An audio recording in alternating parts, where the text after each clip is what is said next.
Bajé del avión sintiéndome ligera, como cuando ganas algo grande. La presentación en Los Ángeles había cerrado un cliente importante, y por primera vez no estaba dudando de mis ideas ni pidiéndole perdón al mundo por existir. Le mandé un mensaje a Sophie desde la banda de equipaje, la rompí. Muero por dormir en mi cama. El ride en Uber fue tranqui. El conductor tarareaba una estación de salsa mientras yo miraba por la ventana el skyline familiar. El barrio de Boyle se veía igual, aceras polvorientas, casas de estuco, árboles empezando a florecer. Pero yo me sentía diferente. En paz. Tal vez hasta orgullosa. Cuando llegamos a la casa, sonreí. La luz del porche estaba encendida, como la dejaba mi abuelita. Le di las gracias al conductor, subí mi maleta por las escaleras y saqué las llaves. La llave no giró. Lo intenté otra vez, despacio, con fuerza. Nada. Fruncí el ceño y me agaché a ver la cerradura. No estaba atascada. Era distinta. Y ahí vi el nuevo cerrojo. Se me cayó el alma a los pies. Probé la puerta trasera. Lo mismo. El pánico me apretó el pecho, pero saqué mi celular, pensando que tal vez Diego había cambiado la cerradura por alguna razón. Antes de que pudiera llamarlo, me llegó un mensaje de mi mamá. Cambiamos todas las cerraduras. Ya no tienes casa. Por un segundo, no pude respirar. El porche se tambaleó. Miré la pantalla, releyendo el mensaje como si fuera a cambiar. Luego mis dedos se movieron solos. Qué chistoso como te crees bien valiente. Jaja. Lo envié antes de pensarlo mejor. Sonó arrogante, desafiante. Pero por dentro, estaba temblando. Miré alrededor y vi 3 bolsas de basura grandes junto a los arbustos. Una estaba medio abierta. Mi bufanda asomaba. Me tiré de rodillas y abrí una. Mi vida, embutida en plástico. Ropa, cosas de baño, una foto enmarcada de mí con mi abuelita en su porche. Otra bolsa tenía mis libros. La tercera, mis diarios. Me senté en las escaleras, entumida. El aire se sentía filoso, demasiado ruidoso, demasiado quieto. Me habían echado de la casa que mi abuelita me dejó. Mi familia me había tirado como basura. Y ni siquiera lo vi venir. Siempre pensé que éramos una familia normal. No perfecta, ninguna lo es, pero funcional. Mis papás, Carmen y Raúl, jalaban duro. Mamá era maestra de primaria, siempre con sus notas de agradecimiento escritas a mano y sus blusas planchadas.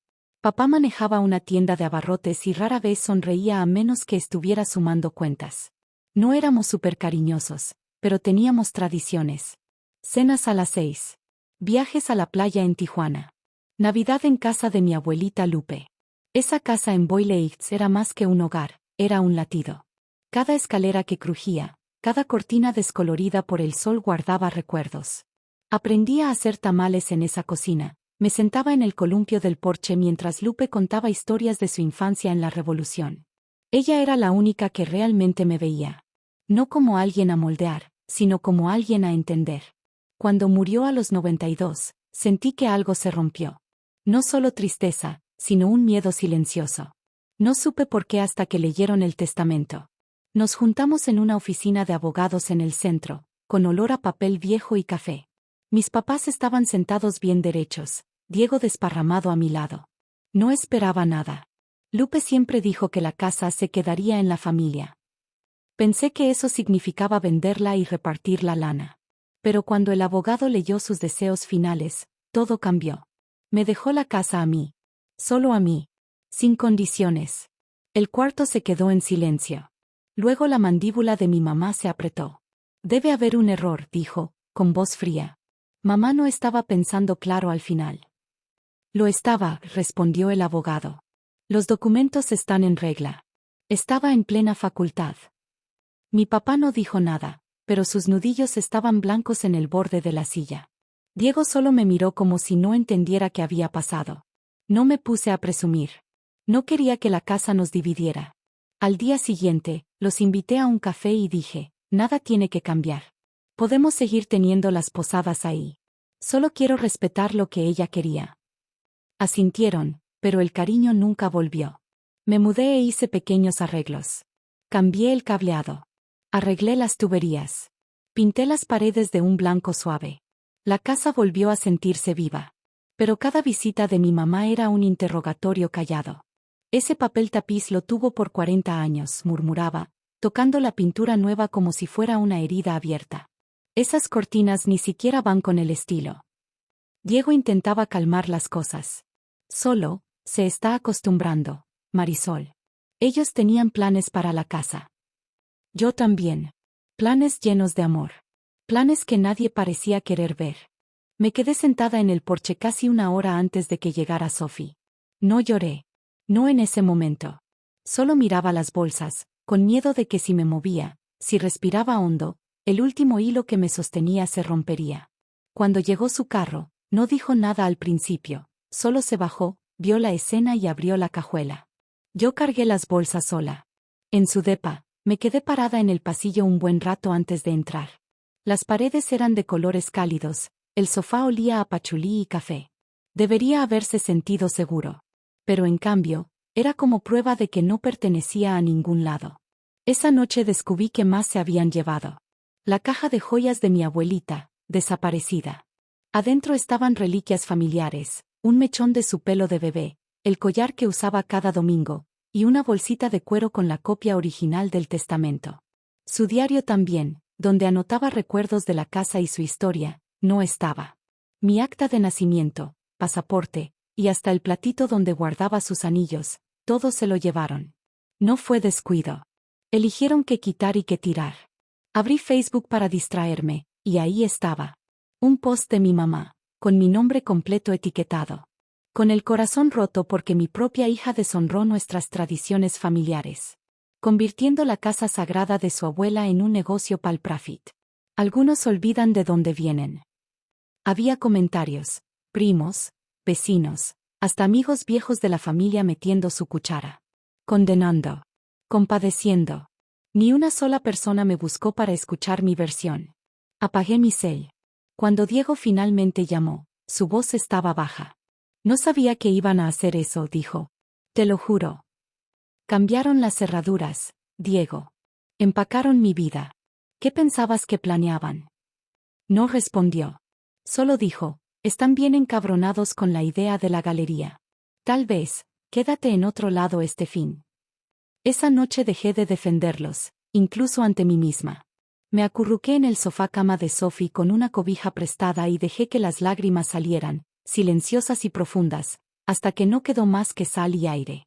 Para el lunes por la mañana, ya no podía fingir. Llamé al trabajo diciendo que estaba enferma, luego me senté en la cocina de Sophie con un pan dulce rancio y una opresión en el pecho que no se iba. Necesitaba más que consuelo, necesitaba claridad. Acción. Esa tarde, me reuní con Laura Méndez, una abogada de propiedades que Sophie encontró por un amigo. Su oficina era sencilla, arriba de una florería en el centro. Me ofreció té, pero no podía tomar nada. Tenía la boca seca desde que entré. Escuchó con atención mientras le conté todo. La casa, el testamento, el cambio de cerraduras, las bolsas de basura, los documentos desaparecidos. Le mostré el mensaje de mi mamá, el post de Facebook, y una lista que había empezado de las cosas que se llevaron. Cuando terminé, Laura se recostó un poco y cruzó las manos. Lo que hicieron tus papás, dijo, es ilegal. Se llama desalojo por cuenta propia. Aunque fueran los dueños legales, no lo son, no pueden sacarte de tu casa. Esto es serio, Marisol. Fue la primera vez que alguien lo dijo en voz alta. Que esto no era solo un drama familiar. Era ilegal. Laura explicó los siguientes pasos. Presentaríamos una orden de emergencia para recuperar la casa. Juntaríamos pruebas. Pediríamos daños por el desalojo ilegal y por lo que se llevaron o destruyeron. Pero las cosas se pusieron más pesadas antes de llegar a la corte. 2 días después, me llamó la policía local. Mis papás habían puesto una denuncia acusándome de robar reliquias familiares, joyas, papeles, cosas sentimentales que decían que nunca fueron para mí. Cuando se lo conté a Laura, ni parpadeó. Táctica clásica de intimidación, dijo. Responderemos formalmente, y me aseguraré de que no te interroguen sin abogado presente. Pero esto significa que tenemos que actuar rápido, y con cuidado. El siguiente golpe vino del trabajo. Mi jefe, Mateo, pidió hablar en privado. No quiero meterme, dijo, pero hay chisme. Alguien mandó el post de tu mamá, y un cliente preguntó si sabíamos de problemas legales con tu nombre en una disputa de propiedad. Apenas pude levantar la cabeza. Es complicado. Pero lo estoy manejando. Espero que sí, dijo. Eres valiosa para nosotros, Marisol. Pero la cuenta de Westfield necesita full atención. Manténme al tanto, ¿ok? Cuando regresé al depa de Sophie esa noche, no lloré.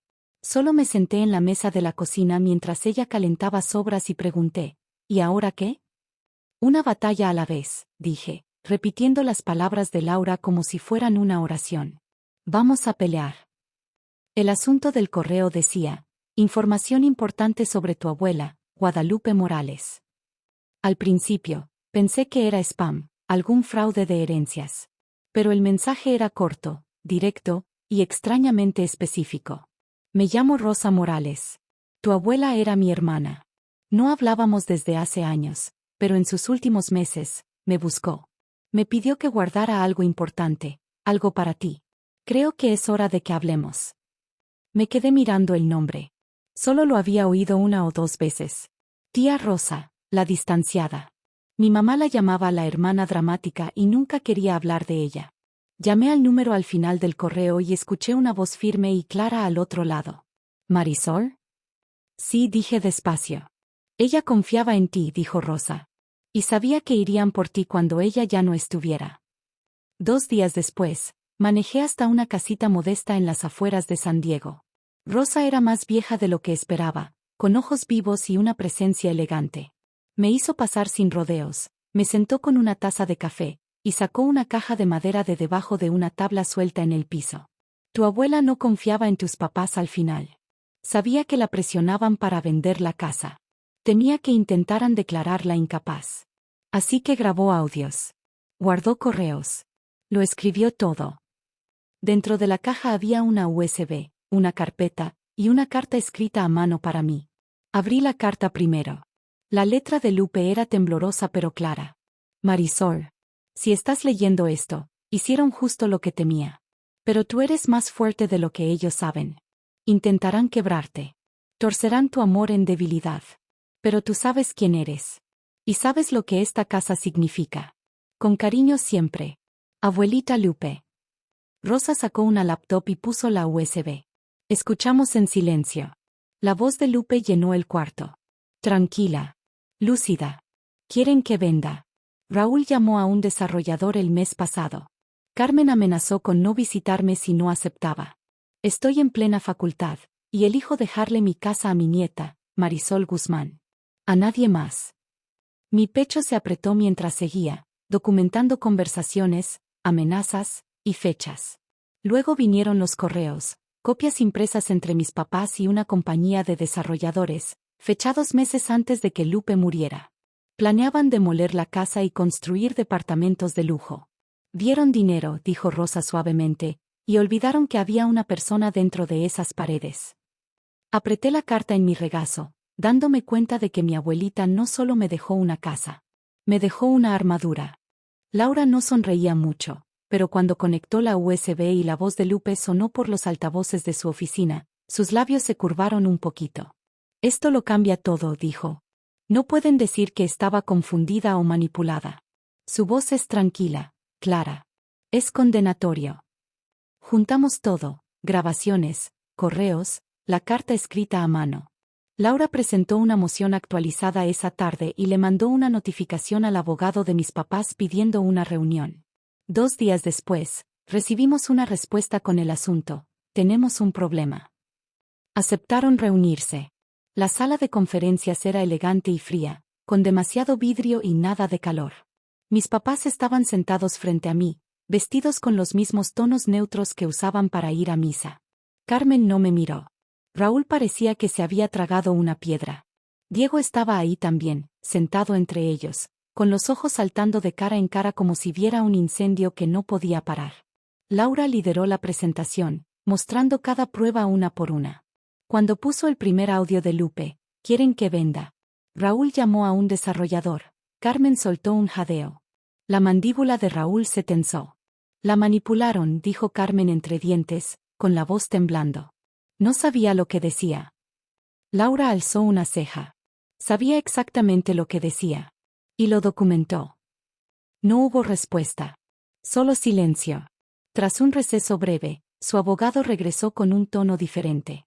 Calmado, calculador. Mis clientes ofrecen un acuerdo completo. Devolverán todo lo que sacaron de la propiedad, emitirán una disculpa pública por escrito, pagarán $50,000 en daños, y aceptarán una orden de alejamiento permanente a menos que los invites. Laura me miró. Asentí una vez. Debería haberse sentido como victoria, pero solo me sentía cansada. No quería ganar, solo quería que me dejaran en paz en la casa que me dieron legalmente. Después de firmar los papeles, Diego me jaló a un lado en el pasillo. Lo siento, dijo bajito. Sabía que estaban enojados, pero no sabía que planeaban todo esto. No sabía lo de los desarrolladores. Estudié su cara. Se veía desgastado, como más viejo. Te quedaste viendo mientras me humillaban. Lo viste pasar. No sabía cómo pararlo, dijo. No sabía cómo elegir entre tú y ellos. No elegiste, dije. Y eso también es una elección. Asintió despacio, con los ojos llenos de arrepentimiento. Quiero arreglarlo. Si quieres hablar, aquí estoy. No respondí. Solo me di la vuelta y caminé con Laura al elevador, con la carpeta de documentos firmados apretada contra mi pecho como escudo. Entré a la casa con las llaves en la mano y un oficial a mi lado. La cerradura abrió como siempre debió hacerlo, pero el aire se sentía distinto, vacío. Las habitaciones estaban casi desiertas. Las cortinas no estaban, las fotos enmarcadas ya no colgaban en las paredes. Hasta las ollas de cobre que Lupe ponía en la cocina habían desaparecido. No se sentía como hogar. Se sentía como algo que habían saqueado y abandonado. Sophie llegó esa tarde con guantes, comida para llevar, y 2 amigos más. Abrimos todas las ventanas, dejamos entrar la luz, y nos pusimos a jalar. Limpiamos cada rincón, quemamos palo santo, y pusimos música que Lupe habría odiado, solo para reírnos del mal rato. Cada cajón que abríamos, cada marca que borrábamos, se sentía como recuperar algo. No solo espacio, sino dignidad. Para cuando nos tiramos al piso con los envases de comida y vino, la casa se sentía un poco menos embrujada. Las siguientes semanas me enfoqué en la galería. Trabajé con una diseñadora que sabía de preservación histórica. Elegí luces suaves, curé arte que hablaba del significado de un hogar, y me aseguré de que cada instalación honrara el alma de la casa. La noche de la apertura, vino gente. Algunos vecinos. Unos amigos del trabajo. Hasta 2 artistas locales que nunca habían pisado el porche de Lupe. Hubo un momento, parada junto a la ventana, donde la sentí. No como fantasma, como presencia. Firme. Orgullosa. Diego llegó casi al final, con un paquete plano envuelto en papel. Encontré esto limpiando la oficina de papá, dijo. Pensé que debería estar aquí. Adentro había una foto, Lupe en el porche, riendo a media frase, con la mano estirada hacia la cámara como si quisiera jalar a quien estaba detrás. Apreté la foto contra mi pecho antes de ponerla cerca de la entrada, bajo una placa que decía, esta casa perteneció a una cuentacuentos. No se quedó mucho. Solo dio un pequeño asentimiento y se fue en silencio. 2 días después, llegó mi mamá. La vi desde la ventana, parada en la banqueta un buen rato antes de subir las escaleras. Abrí la puerta antes de que tocara. Sus ojos recorrieron el interior despacio. La pintura nueva. El arte. La vibra. Ella estaría orgullosa, dijo, apenas en un susurro. Esperé más. Pero no había nada. Ni disculpa. Ni arrepentimiento. Le di un gracias callado, luego cerré la puerta suavemente detrás de ella. La galería estaba en silencio, solo el zumbido suave de las luces y el leve crujir de las tablas bajo mis pasos. Caminé despacio por cada cuarto, deteniéndome frente a las piezas que elegimos para la nueva exposición, fotos, medios mixtos, pinturas, todas sobre la idea de recuperar. Algunas mostraban muebles rotos reparados con oro.